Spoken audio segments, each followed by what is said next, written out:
Nature. तो भौतिक विज्ञान असल में प्रकृति का ही अध्ययन है। इसमें हम द्रव्य मतलब मैटर, ऊर्जा, एनर्जी और उनके आपसी बर्ताव को समझते हैं। और प्रकृति को समझने के लिए उसे मापना जरूरी है। हम कहते हैं कि कोई चीज बड़ी है या छोटी, तेज है या धीमी, पर ये सब तो तुलनात्मक शब्द है। विज्ञान को सटीक अंक चाहिए। यहीं पर मापन, मेजरमेंट आता है ना? बिल्कुल, मापन का मतलब यही है। किसी भी भौतिक राशि जैसे लंबाई, घेर की तुलना एक मानक किलोग्राम से कर रही हैं और बता रही हैं कि वो उसके 5 गुना है। ये तो रोजमर्रा की बात लगती है, लेकिन मुझे लगता है ये हमेशा इतना आसान नहीं रहा होगा। मापन के कई अलग अलग तरीके या प्रणालियां रही हैं। सीजीएस, एफपीएस, एमकेएस, ये सब क्या है? हाँ, इन्हें आप मापने की अलग अलग भाषाएं मान सकती हैं जो समय के साथ विकसित हुई। जैसे सीजीएस सिस्टम, इसे फ्रांसीसी प्रणाली भी कहते हैं। इसमें लंबाई के लिए सेंटीमीटर सी, द्रव्यमान के लिए ग्राम जी और समय के लिए सेकंड एस का इस्तेमाल होता था। और एफपीएस, मुझे लगता है एफ का मतलब फुट होगा। सही पकड़ा। ये तो आज भी अमेरिका में बहुत इस्तेमाल होता है। हाँ, वो ब्रिटिश प्रणाली है। लंबाई के लिए फुट, द्रव्यमान के लिए पाउंड और समय के लिए सेकंड। हाँ, और अब सही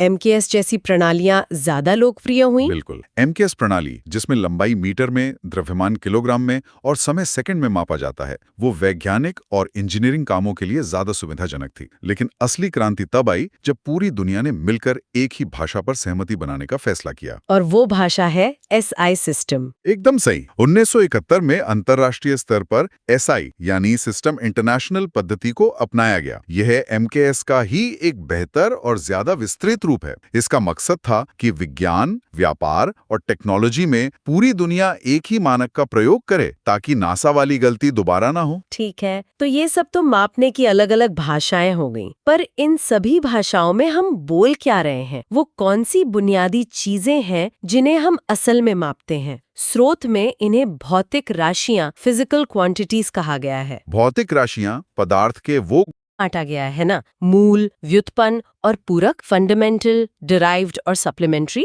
हाँ, इसे समझने का सबसे अच्छा तरीका है इन्हें भाषा के अक्षरों की तरह सोचना। हमारे पास कुछ मूल अक्षर मतलब फंडामेंटल क्वांटिटीज हैं जिनसे हम अनगिनत शब्द यानी डिराइव्ड क्वांटिटीज बना सकते हैं। ये बहुत अच्छी एनालॉजी है। तो चलिए इन अक्षरों से शुरू करते हैं कि ऐसी 7 मूल राशियां हैं जो भौतिकी की नींव है। इन्हें मूल इसलिए कहते हैं क्योंकि ये किसी और पर निर्भर नहीं करती। ये पूरी तरह से स्वतंत्र हैं। पहली है लंबाई, लेंथ, जिसका एसआई मात्रक है मीटर, एम। और 1 मीटर कितना होता है? मुझे याद है कि पहले इसकी परिभाषा किसी धातु की छड़ से जुड़ी थी जो पेरिस में रखी थी। हाँ, पहले ऐसा ही था। लेकिन एक धातु की छड़ तापमान के साथ फैल या सिकुड़ सकती है, वो स्थायी नहीं है। इसलिए अब मीटर की परिभाषा ब्रह्मांड की एक सबसे मौलिक चीज से जोड़ी गई है, प्रकाश की रफ्तार। अब 1 मीटर वो दूरी है जो प्रकाश निर्वात में 1 सेकंड के 2,99,742 458 में हिस्से में तय करता है। अब ये परिभाषा कभी नहीं बदलेगी, चाहे हम पृथ्वी पर हों या मंगल पर। ये कमाल है। दूसरी मूल राशि है द्रव्यमान और इसका मात्रक है किलोग्राम, केजी।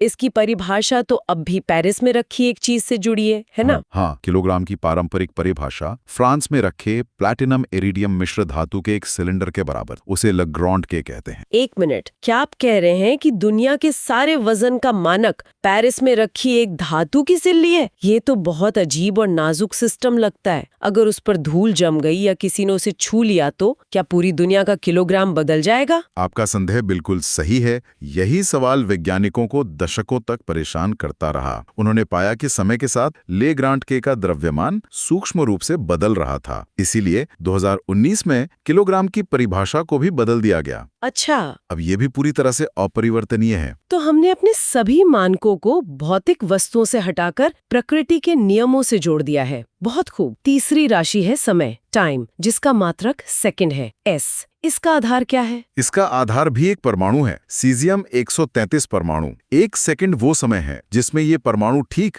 9,192,63,70,770 बार कंपन यानी वाइब्रेट करता है। ये परमाणु घड़ियां इतनी सटीक होती हैं कि इन्हें लाखों साल में 1 सेकंड की भी गलती करने में मुश्किल होगी। वाह। चौथी है विद्युत धारा, इलेक्ट्रिक करंट, मात्रक है एम्पियर। इसकी परिभाषा थोड़ी मुश्किल लगती है। हाँ, इसकी औपचारिक परिभाषा थोड़ी जटिल है। निर्वात में रखे 2 तारों के बीच लगने वाले बल पर आधारित है, लेकिन इसे आसान भाषा में बिजली के बहाव की दर समझ सकती हैं। जैसे पाइप में पानी का बहाव मापते हैं, वैसे ही तार में इलेक्ट्रॉन्स का बहाव एम्पियर में। अच्छा, जैसे मेरे फोन का चार्जर 1 या 2 एम्पियर का है। बिल्कुल, और घर का एसी शायद 15 एम्पियर का करंट खींचता है। ये उदाहरण बहुत मददगार है। 5वां है ताप, टेम्परेचर। हम सेल्सियस या फ़ारेनहाइट इस्तेमाल करते हैं, पर एसआई मात्रक केल्विन है। इसकी क्या खासियत है? केल्विन स्केल की शुरुआत परम शून्य मतलब एब्सोल्यूट जीरो से होती है। ये वो तापमान है जहां कणों की सारी गति रुक जाती है। इससे नीचे कोई तापमान संभव ही नहीं है। और इसकी परिभाषा जल के त्रिक बिंदु ट्रिपल पॉइंट पर आधारित है।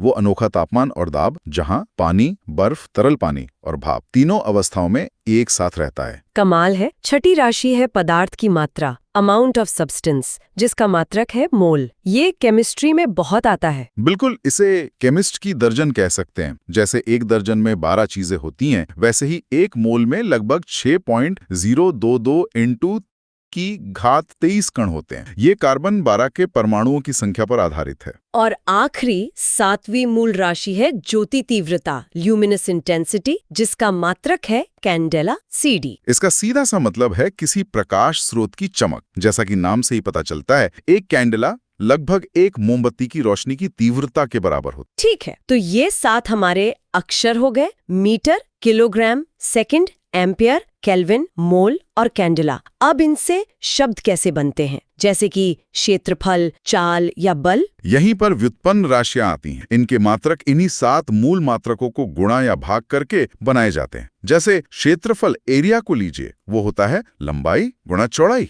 दोनों ही लंबाई है, तो मात्रक हुआ मीटर गुणा मीटर, यानी वर्ग मीटर m²। समझ गई। और आयतन, वॉल्यूम, जो लंबाई गुणा चौड़ाई गुणा ऊंचाई है, उसका मात्रक घन मीटर m³ होगा। एकदम सही। अब घनत्व, डेंसिटी के बारे में सोचिए। वो होता है द्रव्यमान आयतन। तो इसका मात्रक क्या होगा? द्रव्यमान के लिए किलोग्राम और आयतन के लिए घन मीटर, तो ये हुआ किलोग्राम प्रति घन मीटर।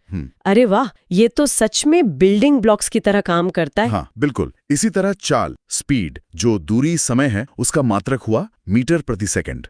बल का एसआई मात्रक न्यूटन है, जो असल में किलोग्राम प्रति मीटर प्रति सेकंड स्क्वायर के बराबर है।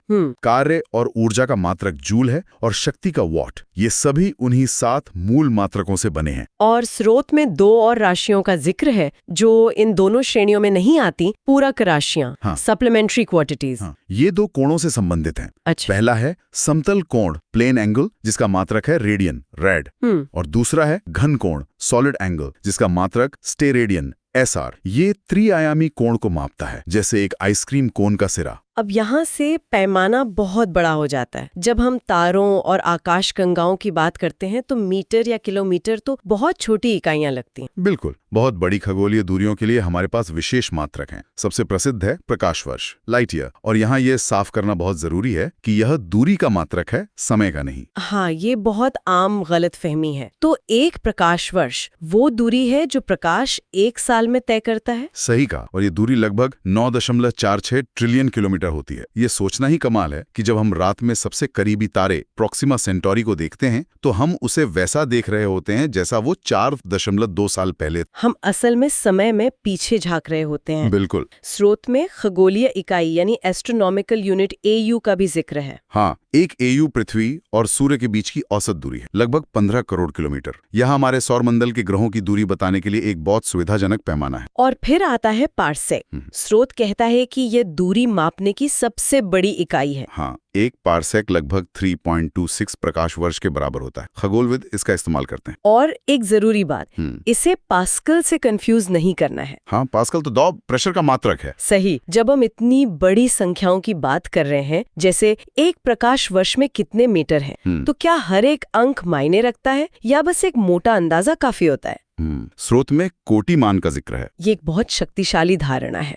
कोटिमान किसी संख्या को 10 की सबसे करीबी घात में व्यक्त करता है। ये हमें किसी चीज के पैमाने का तुरंत अंदाजा देता है। जैसे पृथ्वी का व्यास लगभग 10⁻⁷ मीटर है और एक परमाणु का 10⁻⁻10 मीटर। हमें उनके पैमाने का अंतर तुरंत पता चल जाता है। और दूसरी तरफ जब हम बहुत सटीक माप लेते हैं तब सार्थक अंक का जिक्र आता है। तो सार्थक अंक एक तरह से ये बताने का तरीका है कि हमें अपने नाप पर कितना भरोसा है। आपने बिल्कुल सही पकड़ा। सार्थक अंक हमें बताते हैं कि कोई माप कितना सटीक, कितना प्रिसाइज है। अगर मैं कहूं कि एक मेज की लंबाई 1.52 मीटर है तो उसका मतलब है कि मैं सेंटीमीटर तक निश्चित हूँ। लेकिन अगर मैं सिर्फ 1.5 मीटर कहता हूँ तो मतलब मेरी माप उतनी सटीक नहीं है। तो जितने ज्यादा सार्थक अंक, हमारा माप उतना ही विश्वसनीय। बिल्कुल। चलिए आज फिजिक्स के एक ऐसे कॉन्सेप्ट को पकड़ते हैं जो है तो बहुत बेसिक पर अच्छों को कंफ्यूज कर देता है, सदिश और अदिश यानी वेक्टर्स और स्केलर्स। हाँ बिल्कुल। शुरू करते हैं।